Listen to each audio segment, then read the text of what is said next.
우리가 다 함께 은혜 받고자 하는 말씀의 제목은 끝까지 견고하라. 끝까지 견고하라 라는 제목으로 함께 은혜 받기를 원합니다.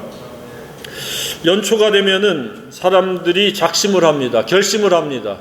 각오를 다집니다. 내가 올해는 성경을 몇 독하겠다. 전도를 몇 명 이상 접촉하겠다. 또 무엇은 하지 않겠다. 무엇은 하겠다라고 그렇게 결심도 하고 작심을 합니다.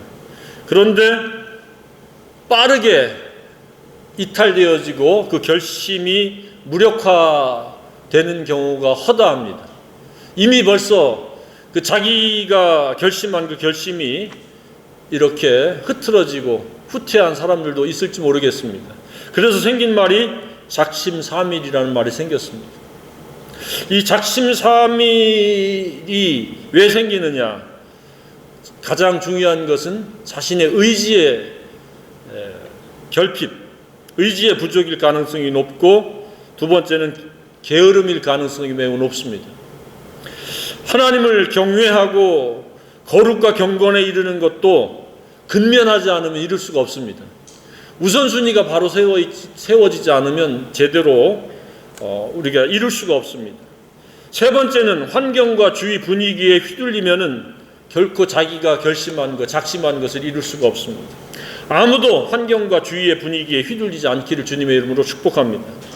그래서 생긴 말이 그 소란하고 정신없고 요란할 때 사용되는 표현이 있습니다.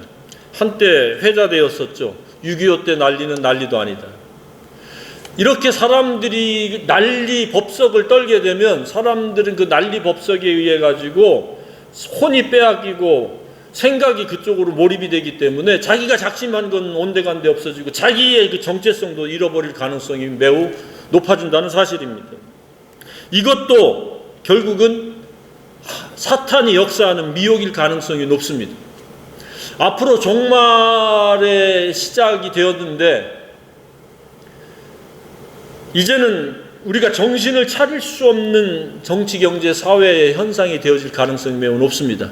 이미 벌써 우리는 2년 동안에 이 코로나라고 하는 바이러스에 사람들이 휘둘려가지고 정신을 차릴 수 없는 사람들이 많이 있습니다. 덜어 있습니다. 경제적으로 사업하는 사람들 중에서도 다수가 이미 이 분위기에서 벗어나지 못하고 휘둘리면서 신음하면서 전전긍긍하는 사람들이 있습니다. 이렇게 이제는 경제적인 것뿐만 아니라 그 자연적인 현상, 그리고 여러 가지 정치적인 현상, 사회적인 현상들이 언제 어느 때 무슨 일이 일어나도 이상할 것이 전혀 없는 그런 시대에 우리가 도래했습니다. 지금까지 살아오면서 언제 무엇이 가장 소란스러웠고 정신을 없게 했고 감당할 수 없는 난리였습니까? 우리는 전쟁 세대가 아니기 때문에 6.25를 겪지 않았습니다. 그래서 그 6.25의 난리를 우리는 통과하지 않았지만, 그러나 개인적으로 난리와 다를 바가 없는 그러한 소란한 지경, 그러한 환경에 휘둘린 적이 한두 번은 다 있으리라고 생각이 되어집니다. 하나님은 이따금씩 사람들을 시험하십니다. 자기 욕심에 의해서 생기는 시험은 죄와 사망이지만 하나님의 시험은 겸손한지의 여부를 첫째 시험하고, 두 번째는 하나님을 그럼에도 불구하고 사랑하는지를 이따금씩 시험을 합니다. 아브라함에게 있어서의 난리 중에서 난리는 느닷없이 그 100세 얻은 이삭을 드리라고, 번제물로 드리라고 하는 그 이야기를 전해 듣는 순간에 그의 아마 내면 세계는 혼란과 갈등과 번민이 가득했으리라고 생각이 되어집니다. 그런데 그는 그러한 하나님의 요구에 그를 시험하고자 하는 그 시험을 넉넉히 통과했습니다. 기꺼이 요동하지 않고 따라갔습니다. 우리는 이삭을 바치라고 하는 그런 상황은 아니어도 우리 믿음의 분량에 해당되어지는 만큼 하나님은 이따금씩 우리를 흔들어 제낍니다. 사탄만이 흔드는 것이 아닙니다. 어떨 때는 경제적일 수도 있고, 어떨 때는 인간관계일 수도 있고, 어떨 때는 느닷없는 어떤 사건 사고일 수도 있습니다. 그랬을 때 하나님 우리에게 하고자 하는 말씀이 무엇인지를 우리는 분별할 수 있기를 원합니다. 그럼에도 불구하고 우리의 사랑이 변치 않아야 되고, 그럼에도 불구하고 우리가 진리를 순종하는 것이 견고해야 될 줄로 믿습니다. 결코 우리가 이율배반적인 배신자, 배반자가 되어서는 아니 될 줄로 생각합니다. 근데 언제 어느 때 예고 없이 그런 시험이 닥칠지 모릅니다. 이 난리도 마찬가지입니다. 예수님이 재림하기 직전의 상황은 역사 이래 가장 혼란스럽고 정신없게 하는 난리와 난리가 겹칠 것이라는 이야기입니다. 마태복음에서는 이것을 난리와 난리라는 표현을 쓰고 있습니다. 그냥 난리가 아니라 난리의 난리가 계속되어진다. 총체적 난리의 상황이 계속되어진다는 말로 이해할 수 있습니다. 그러니까 그의 신앙이 견고하지 않으면 쉽게 사회적, 정치적, 자연적 이런 현상에 마구 휘둘릴 수밖에 없다는 사실입니다. 두려움에 빠지거나 믿음을 배반하거나 아니면 그냥 정신을 못 차린 혼미한 채로 살아갈 가능성이 매우 높습니다. 그런 분이 한 분도 없기를 주님의 이름으로 축복합니다. 지금 시대가 그렇습니다. 수많은 가짜 뉴스들도 생산되어지고 수많은 난리와 소문과 문제들이 계속해서 일어납니다. 조금만 관심을 들여놓고 보면은 정치적으로도 한없이 문제예요. 뿐만 아니라 이 전염병도 어마무시하게 지금 공포스럽게 어떤 사람들에게는 다가갈지도 모릅니다. 이게 문제가 아닐 수가 없습니다. 사람들이 대부분 동요하고 군중심리에 이끌려서 혼란에 빠질 가능성이 높습니다. 하지만 거듭난 성도는 한결같은 견고한 신앙을 유지하고 오히려 성숙해 나갈 수 있는 기회로 삼아야 될 줄로 믿습니다. 세상이 그렇다라고 해서 그것에 편승할 이유가 하나도 없습니다. 그런데 믿음이 연약하거나 지식적으로만 우리 주님을 아는 사람들은 이럴 때다 싶어가지고 다 등 돌리고 떠나가고 있습니다. 무지막지하게 떠나가고 있고 또 떠나갈 겁니다. 추려지고 또 추려지고 또 추려질 가능성이 높습니다. 그 상황이 어떠함에도 불구하고 끝까지 한결같이 주님 맞이할 준비를 하고 살아가는 거룩한 성도가 되어지기를 주님의 이름으로 축복합니다. 예수님의 재림에 임박한 때에 나타나는 현상을 보면 정치적 상황은 어땠습니까? 국제적 상황은 어떻습니까?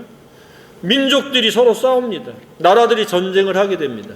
물론 전 세계가 다 전쟁이 일어나지는 않을 것입니다. 그러나 상당수 이곳저곳에서 이해관계의 충돌 때문에, 경제적인 충돌 때문에 전쟁이 피할 수 없으리라고 생각이 되어집니다. 그때가 되면 평화는 아마 어휘만 남게 될 가능성이 높습니다. 그런 조짐이 지금 곳곳에서 감지되어지고 있고 싹트고 있습니다. 이미 식량에 대한 상당한 위협을 지금 우리가 받고 있습니다. 계속해서 자연재해로 말미암아 지금 누적되고 있습니다. 과거에 잉여 생산물로 지금 이렇게 1, 2년 버텨오고 있지만 아마 금년, 내년 이렇게 시간이 가면 갈수록 호전되어진다라고 하는 그런 가능성은 매우 희박합니다. 왜냐하면 성경에서 이미 그렇게 말씀하고 있기 때문에 그렇습니다. 자연계는 어떻습니까? 온통 몸살을 앓듯이 대지진이 곳곳에서 지금 발생되어지고 있고 앞으로는 더 큰 지진들이 일어나리라고 생각이 되어집니다. 화산 폭발도 마찬가지입니다. 그리고 전염병이 하나 건너가면 또 다른 전염병이 또 발생할 가능성이 매우 높습니다. 그 결과적으로는 무엇입니까? 예외 없이 기근에 시달리거나 기근의 위협을 받게 될 가능성이 높습니다. 특별히 사회적인 그 상황과 현상은 그리스도인들에게 크게 위협을 느낄 수 있는 그러한 분위기가 조성되어지리라고 생각이 되어집니다. 이 성경에서도 보면 체포되거나 박해되거나 감옥에 갇힐 수 있다고 말씀하고 있고 몇몇은 소수지만 몇몇은 죽을 수도 있다라고 말씀하고 있습니다.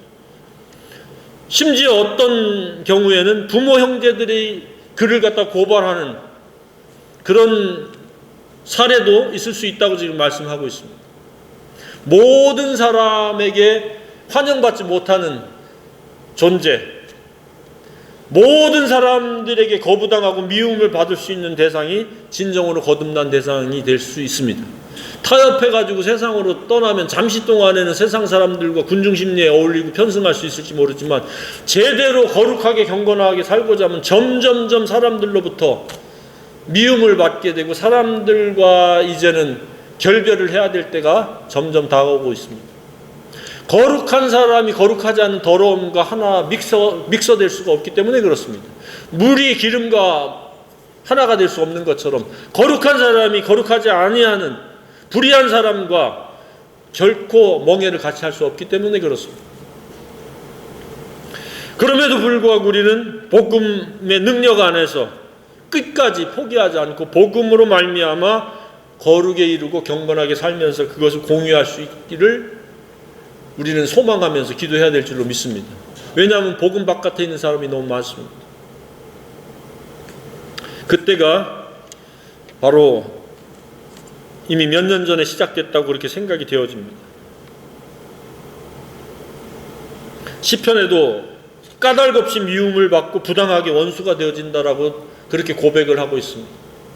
그 시대가 바로 우리가 사는 이 시대가 도래했다고 믿습니다. 어둠 속에 속한 자들이 빛의 자녀들에게 호의적일 수 없습니다. 평안하고 안전하게 살 때는 좀 덜했는데 기근이 시달리고 전염병에 백신에 뭐 이런저런 그 서로 간의 이해 충돌 때문에 가치 충돌 때문에 결코 호의적이고 그리고 우리에게 우호적일 수 없다는 사실입니다. 지금은 그래도 법과 제도의 보호가 있지만 주님 오시기 전에는 이제는 이 법도 우리에게 결코 호의적으로 우호적으로 우리를 보호해 줄 수 없는 그런 지경에 될 가능성이 매우 높습니다. 지금 벌써 이미 그런 조짐이 시작되었습니다. 죽이고 멸망시키려는 사단은 교묘하게 법과 제도를 통해서 다수의 군중 심리를 통해서 그렇지 않은 거룩한 자녀들을 짓밟으려고 계속해서 그 공격을 늦추지 않고 있다고 생각이 되어집니다. 점점 불의가 합법으로 둔갑되어지는 시대에 살고 있습니다. 그럼에도 우리는 흔들리지 않기를 원합니다. 주님과 함께함으로 그들의 그 책략과 계략에 넘어가지 않는 그 신실함이 있기를 바랍니다. 견고함이 있기를 바랍니다. 우리 주님은 뭐라고 말씀하고 있습니까? 제자들과의 동행하는 중에도 반복적으로 강조했던 것 중에 하나가 내니 두려워하지 말라. 폭풍우를 만났을 때에 주님을 바라보지 않고 주님을 믿지 않고 있으니까 내니 두려워하지 말라고 나타나셔서 그 두려워하지 말 것을 강조하셨습니다.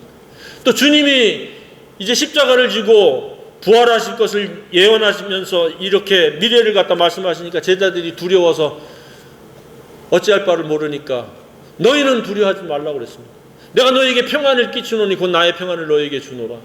내가 주는 평안은 세상이 주는 것과 같지 아니 마음에 두려워하지도 말고 근심하지도 말고 두려워하지도 말라. 두려움은 하나님의 뜻이 아닙니다. 늘 상황이 어떠하든지 예수로 말미암는 평안이 있기를 바랍니다. 내가 평안하지라고 하는 그런 각오와 결심이 아닌 예수님이 내 속에 계시기 때문에 언제 어디서나 어떤 상황에서도 평안할 수 있기를 바랍니다. 두려움은 사탄의 의도의 목적입니다.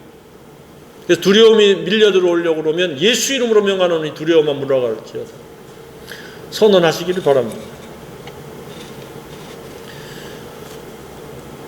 마태복음에서도 두려워하지 말라 너희는 많은 참새보다 귀하니라. 먹을 것 끼니 그리고 많은 원수 마귀들의 그 도전에 직면했을 때 두려움을 떨게 되니까 두려워하지도 말라. 마태복음 28장 20절에도 내가 항상 너희와 함께 있으리라. 나와 항상 함께 계시는 하나님으로 말미암아 우리는 평안할 필요가 있습니다. 차이가 있다면 그겁니다. 사람들은 어떤 상황에 따라서 반응을 하기 때문에 두려워할 수밖에 없지만 우리는 코로나가 왔든지 전쟁이 일어나든지 지진이 일어나든지 우리는 담대하면서 평안할 수 있기를 원합니다. 요한복음 14장 18절에는 내가 너희를 고아와 같이 버려두지 아니하고 너희에게로 오리라. 다시 만날 예수님이 있기 때문에 우리는 두려워할 필요가 없습니다. 우리는 버려진 존재가 아니라 하나님의 언제든지의 그 보호하심 속에 있다는 사실을 믿으시기를 바랍니다. 두려움이란 이처럼 주님의 약속을 믿지 못하고 육의 눈으로만 세상과 현상을 바라보기 때문에 갖지 말아야 될 나쁜 감정입니다. 항상 평안하시기를 바랍니다. 뿐만 아니라 불순종을 하게 되면 마음속에 두려움이 생깁니다. 우리는 순종함으로 담대하고 평안할 수 있기를 바랍니다. 두려움이 있다는 것은 현재 올바르지 못한 자신의 영적 상태라는 의미입니다. 그래서 두려움은 내 영적 상태의 바로미터 중에 하나입니다. 사랑이 가득 찬 거룩한 심령에는 두려움이 깃들려야 깃들 수가 없습니다. 그의 심령을 꺾을 만한 이 세상에 그 무엇이 없습니다. 그런데 사랑이 빈핍해지고 결핍되어지고 사랑이 부재한 마음에는 온갖 나쁜 감정들이 그 속에 자리 잡는데, 그 중에 대표적인 게 두려움과 근심과 슬픔이라는 이야기입니다. 그러니까 그리스도인으로서 두려워하면서 근심하면서 슬퍼한다? 그는 영성관리에 지금 실패하고 있다, 잘못하고 있다는 의미입니다. 그 두려워하고 그것을 솔직하게 고백하면은 진리가 없어서 그렇다라고 권면하시기를 바랍니다. 그냥 지름길도 없고 왕도도 없습니다. 회개하고 말씀으로 들어가서 말씀을 채워야만이 그는 진리적 성품, 거룩한 성품을 갖게 되고 평안으로 회복되어지고 두려움은 물러갈 줄로 믿습니다. 주님이 원하는 것은 말씀에 의해서 평안입니다. 더 나아가서 항상 기뻐할 수 있는 상태요, 더 나아가서 즐거워할 수 있는 상태요, 더 나아가서 하나님의 나라가 온전히 임재해서 의와 평강과 희락, 영락을 누릴 수 있는 상태가 바로 올바른 영성관리의 표식입니다. 매일매일이 그런 날들이 되기를 주님의 이름으로 축복합니다. 하나님이 기뻐하실 온전한 영성이라는 그겁니다. 아무 이유 없어도 예수로 기뻐하고 즐거워하고 행복할 수 있어야 됩니다. 나를 위해서 십자가에 죽으시고 부활하신 그 예수님으로 말미암아 감사하는 것은 당연한 것이요, 감동되어진 것이요, 그러다 보면 즐거움과 기쁨과 평안은 자연스럽게 우리 마음을 지배하리라고 생각이 되어집니다. 예수님으로부터 눈이 떠나버리고 마음속에 왕이요 임금이요 구세주로서 자리 잡지 못하면 두려움이 깃드는 거예요. 온갖 잡념과 더러움이 깃드는 거예요. 악한 것이 깃드는 거예요. 그러면 평안은 깨어져 버리고 즐거움과 기쁨은 사라져 버리는 거예요. 그래서 맨날 내천자를 그리고 우울한 듯이 살아가는 거예요. 그리스도인은 항상 기뻐해야 됩니다. 그럼에도 기뻐하고 그렇지 아니함에도 기뻐해야 됩니다. 사람들이 이 진리에 의해서, 거룩에 의해서 기뻐하고 즐거워하지 못하니까 혼과 육을 통해서 즐거워하고 기뻐하려고 하는 것이 바로 향락이요 쾌락입니다. 그것은 아주 극단적인 마약과 알코올부터 시작해가지고 도박이라든지 여러 가지 내기라든지 게임이라든지 변태적인 음행이라든지 이런 것들을 추구하는 이유가 바로 영락을 누리지 못하니까 그러한 육적이고 혼적인 것들을 추구하게 되어 있습니다. 그런데 그것이 영의 만족까지 시켜주지는 못한다는 사실입니다. 찰나의 순간일 뿐만 아니라 더 큰 공허함과 더 큰 두려움과 더 큰 죄책감과 더 큰 혼란이 그 마음속에 형성된다는 것을 알아야 됩니다. 그래서 우리는 악은 모든 모양이라도 버리라고 하는 바울의 권면을 받아들여야 됩니다. 타협해가지고 내 마음을 위로하겠다, 알코올을 통해서 내 마음을 위로하겠다, 위로가 되지 않습니다. 잠시 망각이면서 더 큰 허무와 공황과 더 큰 두려움들이 그 마음속에 깃들일 수밖에 없는 통로를 만들어주는 겁니다. 오직 진리로 나와야 됩니다. 말씀이 마음속에 왕노릇하고 우리 주님이 진리가 우리의 생각과 말과 행실을 이끌어 가도록 할 때만이 우리는 평안에 있습니다. 죄로부터의 자유가 있습니다. 흔들리지 않는 견고함이 있습니다. 우리는 정치적으로 어떻게 진행되어지든지 두려워하지 않기를 원합니다. 동요하지 말아야 됩니다. 자연현상의 위험과 재해와 재난과 기근에 흔들릴 수가 없습니다. 미리 피할 길을 주시리라고 믿습니다. 물론 예외도 있습니다. 순교할 사람도 있습니다. 순교를 원하신다면 기꺼이 순교할 마음, 각오까지 있기를 바랍니다. 주님을 사랑하면 그것이 가능한 줄로 믿습니다. 앞으로 먹고 사는 것 때문에 점점 조여올 그런 가능성이 매우 높습니다. 그럼에도 우리가 믿는 믿음에 있어서 신실함을 계속 가져가야 될 줄로 믿습니다. 이미 지구촌에 창궐한 이 전염병에도 두려움으로 반응할 필요가 없습니다. 물론 조심을 해야 되죠. 감염이 되지 않도록 마스크도 잘 쓰고 사람들과 거리도 둬야 되겠지만 두려워할 필요는 없는 줄로 믿습니다.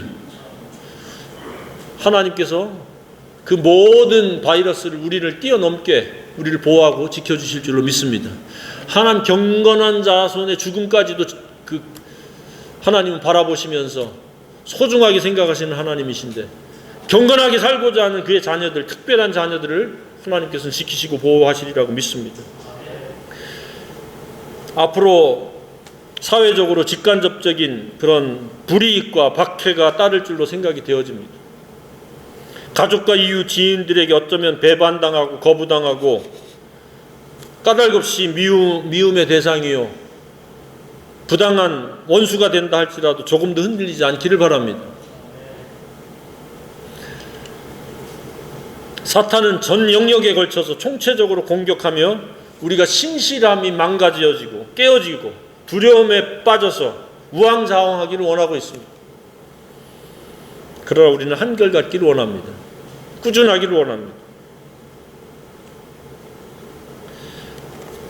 쉽게 적당히 타협해서 살려고 하면은 그게 좋은 것 같이 보이지만 결코 좋지 않습니다. 현재도 문제적 신자요 미래에도 하나님께 책망을 피할 수 없는 그런 졸렬한 신자에 불과합니다. 우리는 올 테면 와라. 난 오직 예수로 살겠다. 진리로 말미암아 순종하겠다. 라고 하는 확고부동함이 더해질 수 있기를 바랍니다. 강도가 세워지고 문제가 더 많아지면 많아질수록 그런 고백을 토로할 수 있기를 바랍니다. 사탄은 공격도 하면서 또 한편으로 미혹도 합니다. 두려움을 느끼도록 공격을 하면서 혼과 육의 어떤 즐거움과 쾌락을 찾도록 온갖 미혹을 합니다. 거룩에 이르지 못하도록 온갖 잘못된 것들, 관습으로, 형식으로, 순서로, 호칭으로 사람들을 지금 엄청나게 미혹하고 있습니다. 거룩은 진리가 품격화되어지는 게 거룩입니다. 그것이 순종되어지는 것이 경건입니다. 그것에 조금도 타협하거나 그것에서 시선을 벗어나지 않도록 깨어있기를 주님의 이름으로 축복합니다. 사탄은 할 수만 있으면 거룩에 이르지 못하도록 끊임없이 미혹합니다. 주님 오실 때가 점점 임박하면 임박할수록 사탄은 여러 가지를 총동원해가지고 전방위적인 방법을 통해서 공격을 하고 한편으로 미혹을 합니다. 공격도 물리쳐야 되고 미혹도 받지 말아야 될 줄로 믿습니다. 가장 힘든 것 중에 하나는 가족, 친지, 친구들로부터의 반감을 갖는 것이요 미움의 대상이 되는 것이요 배척의 대상이 될 수 있다는 사실입니다. 결코 호의적이지 않습니다. 이런 점에서 우리는 예수님으로부터 위로를 받아야 됩니다. 예수님도 공생애 중에 철저하게 가족들과 친지들을 자기 고향에서는 환영받지 못했습니다. 사람들이 예언자를 존경하지 않는 유일한 곳은 자기 고향이며 자기 집이다. 자기 고향과 자기 친척과 자기 집 외에서는 존경받지 못함이 없느니다에 직역을 하면 그렇습니다. 자기 고향과 자기 집에서는 우리가 환영을 받을 수가 없다. 우리는 그렇게 환영받지 못한다 할지라도 결코 우리는 믿음에서 떠날 필요가 없습니다. 흔들릴 이유가 없습니다. 그럼에도 극소수이긴 하지만은 예수님을 따르고 믿었던 형제들과 친척들과 이웃들이 있었음에 우리가 위로를 받아야 됩니다. 우리는 일생 동안에 단 몇 명만이라도 예수님을 믿고 제자가 돼서 또 재생산할 수 있는 목자를 세울 수 있다면 이거보다 더 성공적인 그리스도인의 삶은 없다고 믿습니다. 정말 한 사람이 귀한 시대입니다. 에레미야 시대에도 보면 예루살렘에 진리를 구하고 진리를 찾는 사람이 한 명이 없었습니다. 그 많은 사람들이 하나님을 이야기하고 하나님을 경외한다고 그리고 제사를 지냈는데 정말로 진리를 구하고 찾는 사람이 없었습니다. 이 시대도 점점 형식과 의무와 순서와 호칭에 연연하는 사람은 많아도 진리를 찾고 구하는 사람은 희귀한 시대가 되었다고 생각이 되어집니다. 복음은 다수에게 전해지고 있지만 제자는 언제나 극소수입니다. 목자는 더더욱 희소합니다. 다수도 중요하지만 단 한 사람의 제자를 소중히 여기는 그런 하나님의 의도에 우리가 부응할 수 있기를 원합니다. 단 한 사람 제자를 세우기를 바랍니다. 나와 같은 사람, 나는 내 수준 이상을 세울 수가 없습니다. 그래서 내가 수준을 끌어올리면서 성숙에 이르면서 또 다른 사람도 함께 성숙에 이르도록 한 사람을 성공하면 두 사람도 되고 두 사람이 몇 사람이 될 수 있습니다. 예수님이 하신 일보다 어쩌면 더 큰 일도 더 많이 할 수도 있습니다. 예수님께서도 그런 약속을 요한복음에 하셨죠. 나보다 더 큰 일도 할 수 있다. 그런 비전과 소망을 갖기를 바랍니다. 우리가 누군가에게 복음을 전하되 최종적인 복음의 목적은 제자가 되고 목자가 되어지는 겁니다. 예수 그리스도를 믿고 예수 그리스도를 닮고 예수 그리스도로 살아갈 수 있는, 그리고 그것을 또 다른 사람들과 쉽게 공유할 수 있는 그런 영성을 가진 사람을 세워야 될 줄로 믿습니다.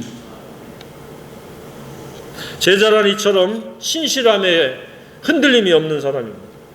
예수님의 가르침을 배워서 그대로 지키는 자가 제자요, 목자는 바로 그것을 진리를 순종하고 공유할 수 있는 영성을 가진 자들입니다. 영성에도 차원이 있듯이 명칭에도 차이가 있음을 우리가 지난 몇 주 전에 살펴봤습니다. 신자가 있고 제자가 있고 목자가 있다고 말씀드렸습니다. 신자는 주로 칭의 신자, 지식 신자 이렇게 두 부류가 있겠죠. 그래서 칭의 신자는 믿음으로 의롭게 된 자고, 제자란 예수님의 가르침을 지속적으로 받고 순종하는 자고, 목자는 제자를 세울 수 있는 그러한 경건의 능력이 나타나는 사람인데, 저와 여러분은 목자의 영성이 되기를 간절히 소망합니다. 주님이 원하시는 건 그겁니다. 너희는 왕같은 제사장들이요 택하신 백성이요. 그 왕같은 제사장들이 바로 목자의 영성을 가진 사람들. 그런 사람이 되어지면은 결코 그런 영성을 가진 사람은 세상의 어떤 현상과 상황에 따라서 흔들리지 아니하리라고 믿습니다. 정치적으로 어떠하든지 자연적으로 어떠하든지 사회적으로 어떠하든지 흔들림이 없습니다. 왜? 목적이 제자를 삼기 위해서 살기 때문에 사람들을 접촉하고 만날 때도 바로 그런 목적이기 때문에 은사도 복음 밑에, 물질도 은사 밑에, 인간관계도 은사 밑에, 복음 밑에 두기 때문에 모든 것을 총망라해서 복음을 통해서 제자를 삼고 목자로 세우기 위해서 쓰임받는 데다가 최우선순위를 두기 때문에 흔들릴 수가 없습니다. 그런데 다른 데다가 목적을 두게 되면 흔들릴 수밖에 없습니다. 요동칠 수밖에 없습니다. 목자가 되고자 하고 목자를 세우고자 하는 그런 열망 가득한 생애가 되어지기를 바랍니다. 라오디게아 교회는 바로 그런 거였습니다. 그들은 열정을 잃어버렸습니다. 예수님과 동행하면서 목자의 삶을 살기를 희망해야 되는데 예수님을 배제시켜 놓고 끼리끼리 모여가지고 교회라고 세웠는데 등 따시고 배부르니까 그런 목표를 상실해 버렸습니다. 그래서 회개하라고 했을 때 그 회개가 뭐냐, 무엇을 회개하냐, 그 목자가 되고자 하는 열정을 잃어버린 것을 회개하라고 말씀을 했습니다. 우리는 목자로 살아가고 목자로 세우고자 하는 그 열정이 가득하기를 원합니다. 말세가 되면 그것이 무력화되어집니다.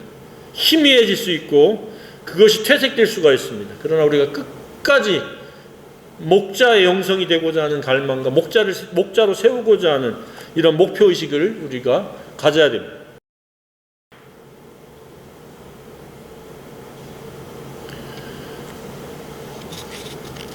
우리는 이 시대에 작은 목자들이 돼야 됩니다. 그래서 교회 공동체는 숫자가 경쟁력이 아닙니다. 제자가 몇 명이냐, 또 목자로 쓰임받는 자가 얼마인가가 중요합니다. 이 시대에 우리는 제자일 뿐만 아니라 목자일 수 있기를 원합니다. 결코 내 어떤 각오와 결심에 의한 그런 일관성이 아닌, 기질에 의한 습관성도 아닌, 직책에 의해서 체면 때문에 자리를 지키는 것이 아닌, 예수님을 사랑하고 진리에 의해서 살아가는 그 견고함 때문에 하나님 기뻐하시는 생애, 하나님이 원하시는 그러한 목표에 합당한 인생애가 되어지기를 주님의 이름으로 축복합니다. 그것은 19절에 그렇습니다. 너희가 굳게 서 있음으로 생명을 구원할 것이다. 이렇게 번역하면 맞습니다. 너희의 인내로 너희 영혼을 얻으리라가 아니라 너희가 굳게 서 있음으로 생명을 구원할 것이다. 굳게 견고함으로 영원한 생명 속으로 나아갈 수 있는 저와 여러분의 일을 간절히 소망합니다.